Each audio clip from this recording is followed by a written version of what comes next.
Hi guys and welcome back to my channel. If you are new here, welcome. I do storytime videos just like this one, so if you enjoy them, you might want to consider subscribing. Also, now straight to the stories. Entitled Mother-in-Law Demands a Paternity Test and Then Tries to Kidnap the Baby. My sister and her husband were together for 5 years before they got married in 2016. Within a month of their marriage, my sister found out she was expecting. She told very few people around her. Her mother-in-law was not one of them. When she was 12 weeks along, she finally felt secure enough to announce her pregnancy to everyone else. Entitled Instance Number 1. Entitled Mother-in-Law started crying and everyone around her was celebrating. My sister announced it during a family lunch between our families. The only ones who knew were me, my parents, and her husband, my brother-in-law. My sister's in-laws and brother-in-law's siblings were just finding out. My sister had not wanted to share the news because she was worried about miscarrying.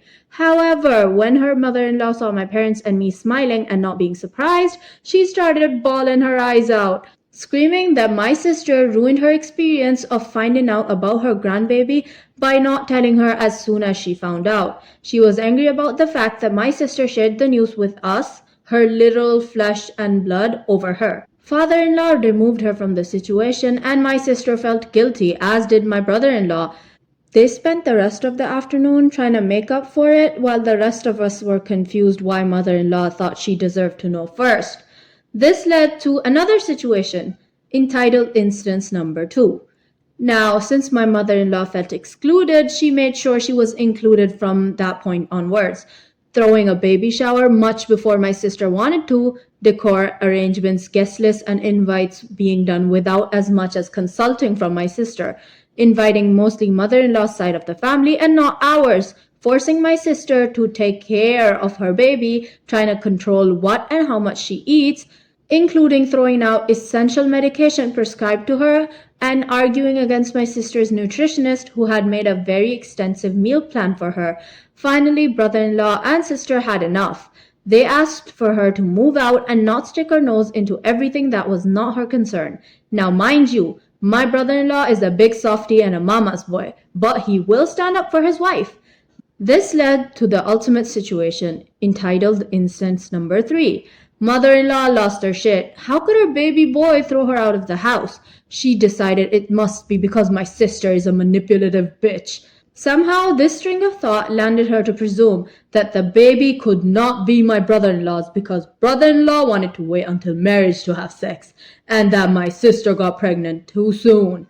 So mother-in-law went around spreading gossip and rumor everywhere, and to anyone stupid enough to listen to her, she went from calling my sister's unborn baby her baby to now calling it every name possible. Devil child, the result of a cheating bastard, and whatnot.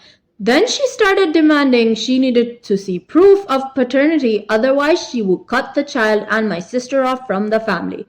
What a relief if that were to actually happen. And also never to speak to her son again if he would not condemn his wife's behavior. She was also convinced my family knew of her pregnancy before her because we must have known she cheated and deceptively got her married to brother-in-law to hide the fact. They again had enough, and this went on till she gave birth. Sister and brother-in-law went low contact with mother-in-law for months pre- and postpartum. Around the time the baby was 5 months old, mother-in-law apologized and stated she wanted to access her baby again. Sister and brother-in-law were very skeptical, but they agreed for supervised visits only, and only if mother-in-law was constantly accompanied by either sister or brother-in-law. Mother-in-law did not like this. She once again threw a tantrum over how her son was corrupted by his evil wife and her darling son would never do something like this to his mother. She again brought up the paternity and called my brother-in-law blind, an idiot for letting some common hussy force him to parent someone else's child. Brother-in-law calmly stated it was either his way or the highway. Mother-in-law chose his way. This is the peak of the entitled saga. Mother-in-law tries kidnapping the baby. So one of the days when mother-in-law was allowed to visit the baby, she absolutely is no help and demands to be catered to. Sis was very tired. The baby had a colic that week and she was run to the ground. Brother-in-law could not be home and sis tried rescheduling, but mother-in-law was already on the way and it was nearly impossible trying to stop her. My sister says she had just handed the baby over to mother-in-law in the living room and sat on the couch. Big mistake. Huge mistake. She had no idea when she dozed off, but sis must have dozed off for a little while after being up with a fussy child and being exhausted and dealing with postpartum issues. When she came to, neither mother-in-law nor the baby were to be found. She looked for the baby frantically and called her mother-in-law, but no answer. Should have expected that. She got in touch with brother-in-law who drove home and picked her up, and they went to mother-in-law's house to look for her. Father-in-law answered and said he had not seen mother-in-law since she drove down to visit my sister, but her phone was on Find My Phone and they could track her phone from his device as they shared the same cloud. Sure enough, within minutes they see the phone moving towards a local hospital/lab area. It's a one-way road and a dead end. They hop in a car and drive to the hospital. My sis finds mother-in-law arguing with the hospital staff for not performing any medical procedures and tests on the baby without the parents. Mother-in-law wanted to get a paternity test performed on the baby. She was detained by the hospital security and the baby was in the custody of the hospital, who thought she had kidnapped the baby. No kidding. Sis and brother-in-law reached in time for the hospital to be calling the cops and trying to locate them. They had to show 10 different types of proof of identity and parentage to the staff before they were allowed to take their baby again.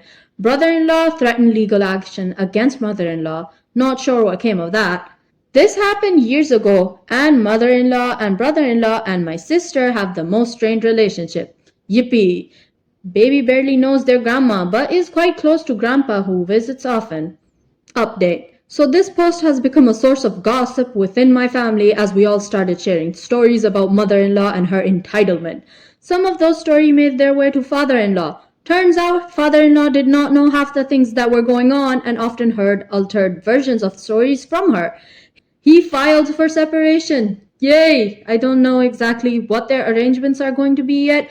I do know that he wants nothing to do with that old bag anymore. He's temporarily moving in with my sister and brother-in-law till they figure out finances and separation details.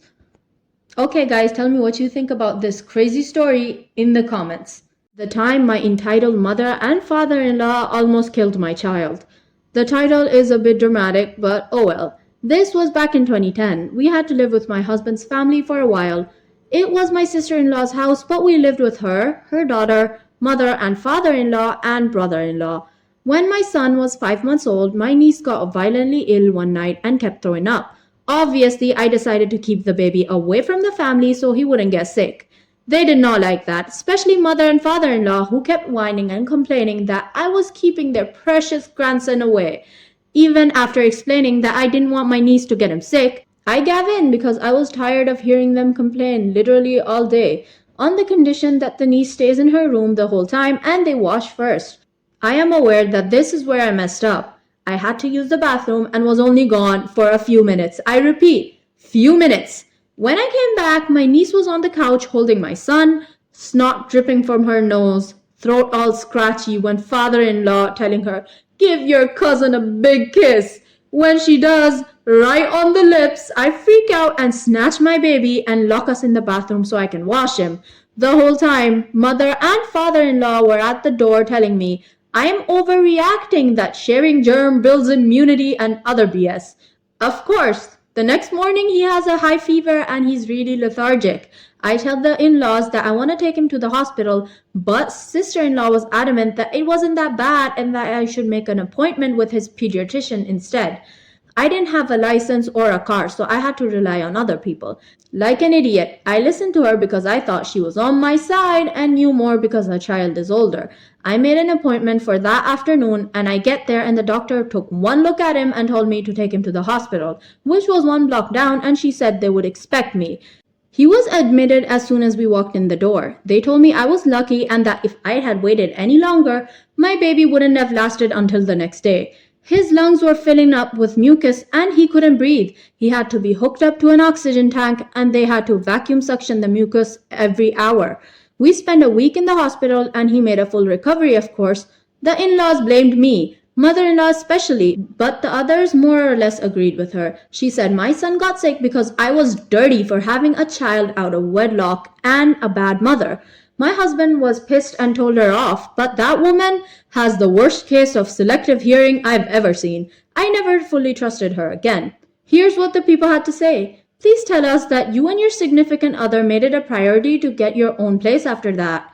And someone else said, would I be correct in thinking that you've cut all ties with those horrible people as well? So guys, tell me your thoughts on this crazy story in the comments. Okay guys, that is all we have for today. If you did enjoy the video, make sure you leave a thumbs up because it really does help my channel a lot.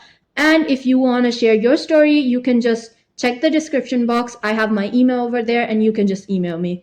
Bye!